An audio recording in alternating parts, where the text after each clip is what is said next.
Open Photoshop. Click on Gradient Fill from Adjustment Layer. Click on Gradient. Choose the color which you want. Click on OK button. Change the angle to 0 degree. Duplicate the Gradient Fill layer.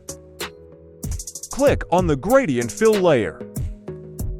Choose the color which you want. Click on OK button. Change the angle to 180 degree. Make the group of buff Gradient Fill layer.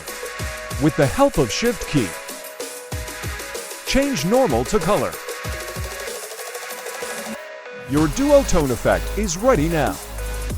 Hope you liked the video.